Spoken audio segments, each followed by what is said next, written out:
आज आपण समजून घेणार आहोत जुलै हा संपूर्ण महिना मेष राशीच्या जातकांना कोणती महत्त्वपूर्ण कार्य करण्यासाठी प्रोत्साहित करणारा आहे, व्यापारासाठी कोणती सुस्थिती निर्माण करून देतो आणि कोणत्या व्यापारामध्ये, आणि तसेच शिक्षणासाठी या संपूर्ण महिन्याभरामध्ये योग कसे आहेत. परदेशात जायचंय पण स्वप्न पूर्ण होईल का?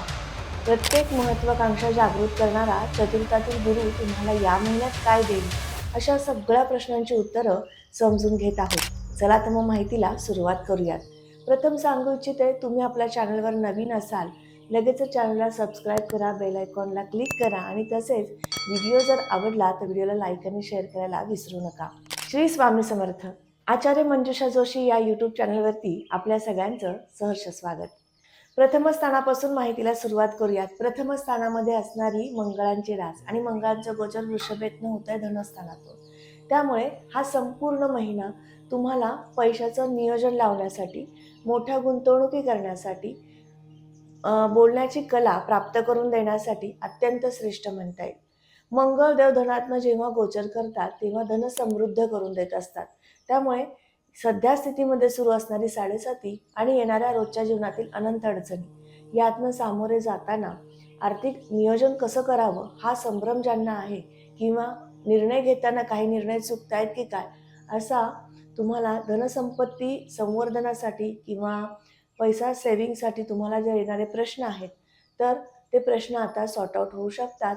संपूर्ण महिना तुम्हाला एक विशेष काळजी चिंता जी जूनमध्ये होती ती जुलैमध्ये कमी झालेली दिसेल.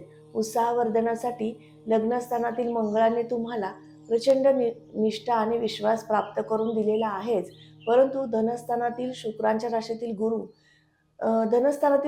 राशीतील मंगळ तुम्हाला अधिक विशेष प्रयत्नशील करणार आहेत.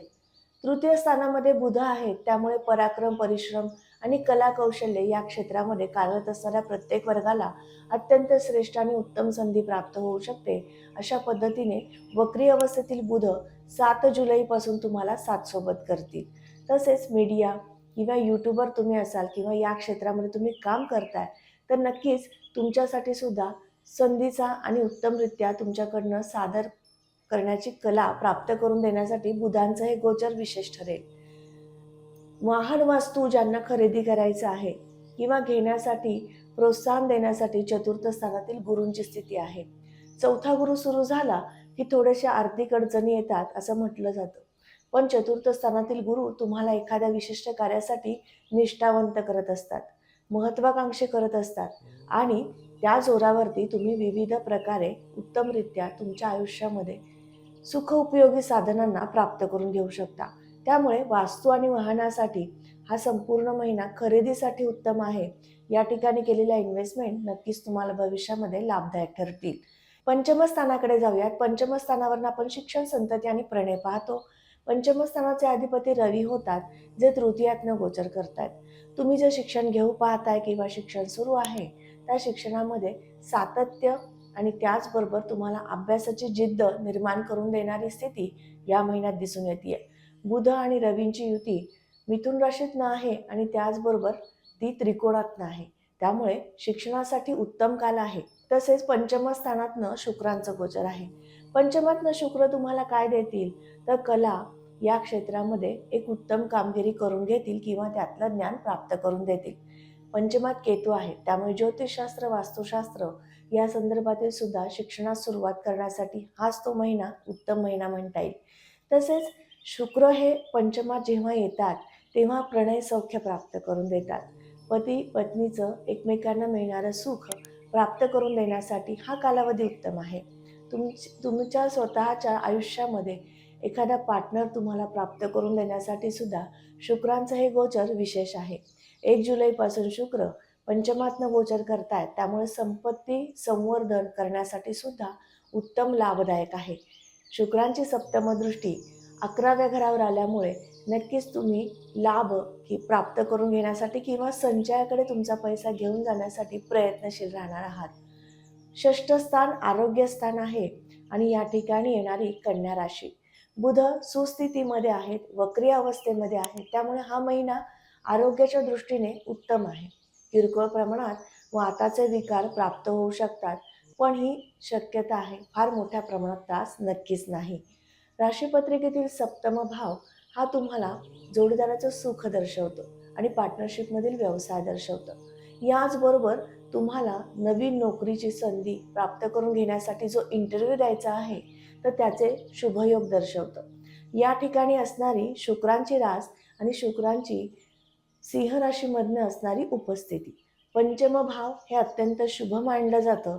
हे सुतस्थान आहे, गुरूंचं स्थान आहे आणि शुक्र हे दैत्यांचे गुरु आहेत. ज्यावेळेस ते पंचमातनं गोचर करतात, शुभस्थानातनं गोचर करतात, त्यावेळेस तुम्हाला इंटरव्ह्यू देण्यासाठी शुभकाल प्राप्त करून देतात. त्यामुळे हा संपूर्ण महिना तुम्हाला इंटरव्ह्यूमध्ये यशदायी स्थिती आणि नोकरी प्राप्त करून देणारी स्थिती निर्माण करेल. याचबरोबर ज्यांना पार्टनरशिपमधील व्यवसाय सुरू करायचे आहेत किंवा तुमचे व्यवसाय सुरू आहेत, तर यामध्ये सुद्धा नक्कीच आर्थिक स्थिरतेकडे घेऊन जाण्यासाठी तुमचा व्यापार कशा पद्धतीने इतरांपर्यंत पोहोचवता यायला पाहिजे, असा योग्य निर्णय तुम्ही आणि तुमचे पार्टनर मिळून करू शकणार आहात. जोडीदाराच्या सुखाच्या दृष्टीने हा महिना उत्तम असणार आहे. राशीपत्रिकेतील नवम स्थान अत्यंत महत्त्वाचं, आध्यात्मिक प्रगतीचं, पर्यटनाचं सुद्धा मानलं जातं. त्यामुळे या संपूर्ण महिनाभरामध्ये गुरूंच्या कृपेने, कारण गुरु हे कर्केतनं उच्चितनं गोचर करतायत, त्यामुळे गुरुकृपेने तुम्हाला संपूर्ण महिना हा अध्यात्मामध्ये रममाण करणारा, उत्साहवर्धन करून देणारा आणि कार्यक्षम करणारा असा असणार आहे. आध्यात्मिक बैठक या महिन्यात नक्कीच वाढलेली तुम्हाला दिसून येईल आणि त्या दृष्टीने सुद्धा तुमची पावलं पुढे जाण्यासाठी आध्यात्मिक बैठक प्राप्त करून घेण्यासाठी उत्तम असेल. हा महिना प्रवासासाठी सुद्धा दिसून येतोय. त्यामुळे या महिन्यामध्ये पर्यटन घडेल ते तुमच्या उद्योग व्यापार यामध्ये नक्कीच नाविन्यता आणि समृद्धी आणून देण्यासाठी. व्यापारासाठी हा महिना उत्तम आहे. व्यापारी वर्गामध्ये प्रामुख्याने सांगू इच्छिते, जो शेतीपूरक व्यवसाय करतोय किंवा शेती हा प्रामुख्याने व्यवसाय करतोय, त्यांना हा महिना उत्तम आहे. तसेच ज्यांना लोखंडासंदर्भातील व्यापार आहे, सिव्हिल क्षेत्रामध्ये तुम्ही काम करतायत, इंजिनियर म्हणून काम करताय, तुमच्या सगळ्यांसाठी सुद्धा 12व्या स्थानातील शनी आणि त्यावरती गुरूंची नवम दृष्टी ही अत्यंत श्रेष्ठ ठरेल, जी तुम्हाला व्यापारामध्ये स्थिरता आणि आर्थिक प्रगती प्राप्त करून देईल. तसेच ज्यांना नवीन नोकरी शोधायची किंवा ज्यांची नोकरी सुरू आहे, अशा वर्गाला सुद्धा तृतीय स्थानातील रवी बुधाची युती नक्कीच लाभदायक ठरेल. हा बुधादित्य योग तुमच्या जीवनामध्ये नोकरीमधील स्थिरता आणि अधिकारपदे, उच्च अधिकारपदे प्राप्त करून देण्यासाठी निश्चित चांगला असणार आहे. लाभाची स्थिती संपूर्ण महिना उत्तम आहे शुक्रांच्या दृष्टीमुळे आणि त्याचबरोबर या ठिकाणी राहू असल्यामुळे. लाभात राहू आले की तुम्ही आर्थिक नियोजन करण्याकडे प्रचंड आत्मविश्वासाने आणि योग्य पद्धतीने कार्यक्षम होत असता. त्यामुळे संपूर्ण मेषराशीला सांगू इच्छिते, हा महिना आर्थिक व्यवहार करून घेण्यासाठी किंवा व्यवहार करण्यासाठी उत्तम स्थितीमध्ये आहे. तर नक्कीच तुम्ही 1 जुलैपासूनच या सगळ्या गोष्टींना सुरुवात करायची आहे. ज्या काही मोठ्या इन्व्हेस्टमेंट करायच्या आहेत, ते याच महिन्यात करायच्या आहेत, अशा गोष्टी निश्चित करायच्या आहेत. याचबरोबर ज्यांना परदेशात जायचं आहे, नोकरीनिमित्त किंवा व्यापारानिमित्त, त्यांच्यासाठी सुद्धा हा संपूर्ण पोषक काळ आहे. या महिन्यामध्ये 12व्या स्थानामधनं शनींचं गोचर आहे, त्यावरती गुरूंची दृष्टी आहे. गुरु ग्रह जलतत्वाच्या राशीतनं गोचर करतोय, शनी ग्रह जलतत्वाच्या राशीतनं गोचर करतोय.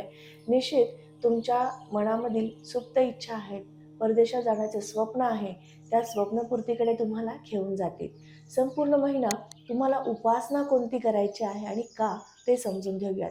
लाभात राहू आले की तुम्ही पैशासंदर्भातील कार्यांमध्ये रममाण होता आणि त्यामुळे आर्थिक संचय वाढवता. परंतु लाभातील राहू तुम्हाला काही अंशी फसवणुकीकडे सुद्धा घेऊन जात असतात. व्यवहारामध्ये कुठलीही फसवणूक होऊ नये म्हणून संपूर्ण महिना रीम राहवे नमः या मंत्राचा जप करू शकता किंवा नवग्रह स्तोत्र पठण करू शकता. संपूर्ण महिना 7.5मुळे शनी चालिसा किंवा मारुती स्तोत्र पठणात निश्चित ठेवायचा आहे. 7.5चा हा कालावधी तुमच्यासाठी जड किंवा अशुभ जाऊ नये म्हणून ही उपासना तुम्हाला कायमस्वरूपी करणं अत्यंत गरजेचं आणि बंधनकारक ठरू शकेल. त्यामुळे संपूर्ण महिना कोणती उपासना करायची ते समजून घेतलंय. विवाह इच्छुक वधूवरांसाठी काय उपासना करायची आणि का, ते समजून घेऊयात. चतुर्थातील गुरु हे विवाहासाठी तुम्हाला काही अंशी विलंबता देतात किंवा चतुर्थातील गुरु असल्यामुळे तुम्हाला विवाहासाठी थोडंसं जे काही तुम्हाला स्थळ आलेलं आहे ते माझ्यासाठी योग्य आहे का, मी या ठिकाणी होकार देऊ का, असा काहीसा संभ्रम मनात निर्माण करतात. म्हणून संपूर्ण महिना दत्त महाराजांची सेवा, दत्त महाराजांचं स्मरण, दिगंबरा दिगंबरा श्रीपादवल्लभ दिगंबरा या मंत्राचा जप तुमच्यासाठी नक्कीच विवाह कार्यामध्ये शुभत्व प्राप्त करून देणारा ठरेल. आज आपण समजून घेतलं संपूर्ण मेष राशीला जुलै महिना कसा आहे. आजचा हा महत्त्वपूर्ण व्हिडिओ तुम्हाला कसा वाटला लगेचच कमेंट करून सांगायचं आहे. कमेंटमध्ये श्री स्वामी समर्थ लिहिण्यास अजिबात विसरू नका. तुम्ही आपल्या चॅनलवर नवीन असाल नक्की चॅनलला सबस्क्राईब करायला सुद्धा विसरू नका. पुन्हा भेटणार आहे अशाच महत्त्वपूर्ण माहितीसह. तोपर्यंत आत्ता आपली रजा घेते. श्री स्वामी समर्थ. जय जय स्वामी समर्थ. रामकृष्ण हरी.